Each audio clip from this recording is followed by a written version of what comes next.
Tonight, we need to talk about something that should be sending shockwaves through the global community, but instead, it's being buried under the usual noise.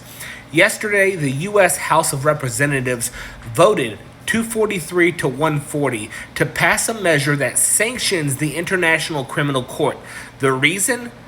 The ICC issued an arrest warrant for Israeli Prime Minister Benjamin Netanyahu. Now here's the catch. The resolution wasn't just about Netanyahu.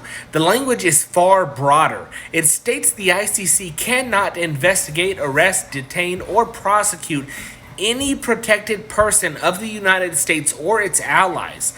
In plain English, the U.S. just gave a blank check to itself and its allies. No matter the crime, no matter the evidence, no accountability. And let's not sugarcoat it. This resolution isn't just protecting Netanyahu's past actions.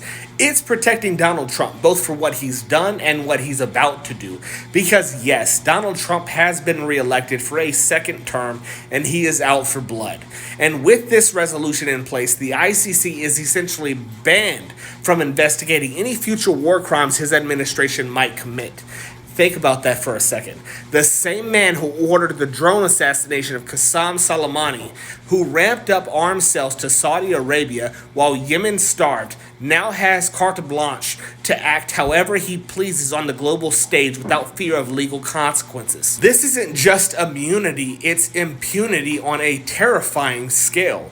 Trump's administration already proved it's willing to flout international law in pursuit of its interests, and now with the House essentially declaring the ICC powerless against U.S. and allied leaders, it's like handing him the keys to the car and saying, no speed limit, no traffic laws, do whatever you want. Let's take a step back and understand the broader implications. The ICC exists to hold leaders accountable for the worst crimes imaginable. War crimes, crimes against humanity, genocide, and yet here we are watching the U.S. Congress actively block that process. Why Netanyahu? Because he is actively committing genocide. His government has long been accused of crimes against humanity by organizations like Amnesty International and Human Rights Watch. Even former President Jimmy Carter described Israel's policies towards Palestinians as apartheid. The ICC said, we're going to investigate. And now the U.S. government's response is to punish the investigators? But it doesn't stop there. This resolution ensures that anyone connected to the U.S. or its allies, past, present, or future, is essentially above the law. Let's not forget that the U.S. already spends over $800 billion a year on its military, more than the next 10 countries combined. It uses that power to fund occupations, drone strikes, and destabilization efforts worldwide. This resolution guarantees that no one in power will face consequences for any of it. Karl Marx once said that history repeats itself, first as tragedy, second as farce.